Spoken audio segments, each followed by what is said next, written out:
Hello guys, luluto natin ngayon is inihaw na bangus at talong na kinumot. Talong na kinumot, mayroong kasamang gata. So, umpisa na natin guys. Anong ingredients para sa inihaw na bangus? Sibuyas, kamatis at saka kunting luya, kunting bawang para medyo mawala yung lansa niya pagka iniihaw. Saka kunting pampalasa. Sa talong naman, Sa talong naman, ganun din sibuyas pero may luya din siya. At saka itong dahon ng, anong tawag ito? Dahon sibuyas. At saka konting bawang. Yun ang kinumot. Asin, at saka bagoong. Gata. hello nga pala kay Kesha and Sharina, shout out kay PJ Katapang, kay G-Pops Daily Living, at Terrell Jane Vlogs. Hello po sa inyo. Hello Papsi G and Mamsi D. Ito na po yung sibuyas, kamatis, bawang? Oo, bawang Sibuyas, kamatis, bawang, luya, Konting luya. paminta, at seasoning. So, haluin lang natin to guys. O yung asin. May dala? Meron. Hatiin natin yan ngayon pagkatapos natin haluin. Kasi ang gagamitin kasi sa talong is bagoong, hindi na asin. So, tatanggalin natin yung para sa talong. Punta ngayon sa talong. Lalagyan na natin siya ng asin.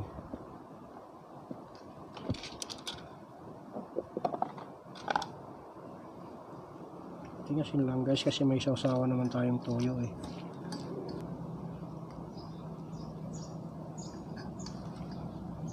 Stuffed bangus. Kapag English. Wala kang patali. Hindi na inaitali yan.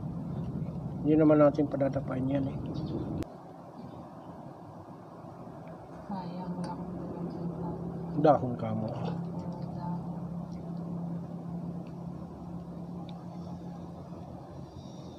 Okay. Kalimutan natin yung guys. Okay na yan guys. Hindi naman kailangan talaga busog na busog eh. Kasi puputok din lang kung busog na busog yung bangus. Guys, after 1,000 years,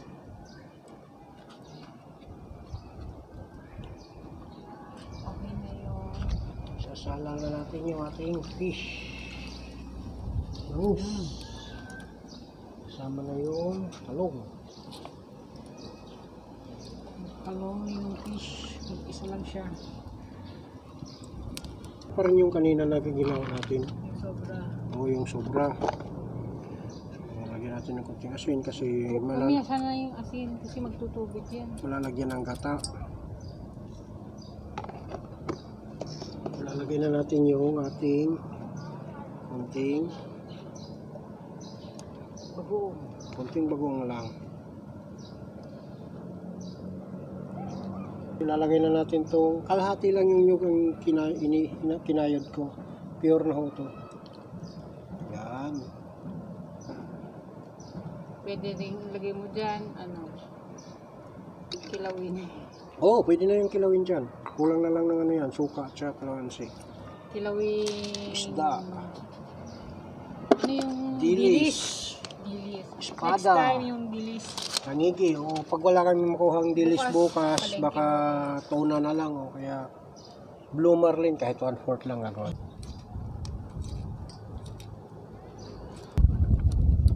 Tinusok-tusok mo ba to? Hindi. Hindi. Na, malapit na. Kain na kami. Ayan na. Ang ating kinumot na talong. Nahuli at ang isda. I told you, mayroon na kong Nahuli nahuli. kami. Ako nakahuli. May isang huli. Guys, nakahuli yung lingwit ko. Ikaw ate. Tignan mo ate, baka meron ka rin. Check mo. Ikot mo. May nahuling kahoy. Sumabit. Kahoy po ang huli ni Ate Nikki. Oh my God. Laki. Ang laki, ang haba. Dito na yung ating talong. Haluin na lang natin yan.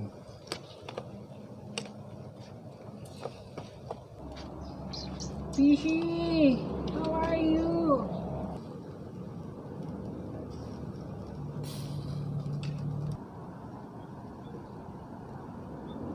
Okay guys, ito na po yung finished product natin. Bangos na inihaw at kinumot na talong. Para. Ayan na. Let's go, let's eat. Eat Kain na na. Wow! kami. Baba mo na yan. Ikaw ay kakain na. Mamaya na. Oops, muntik na. Kainan na po. Eugene, yung tubig natin at saka Diyos, kunin mo na. Kunin mo. Bye!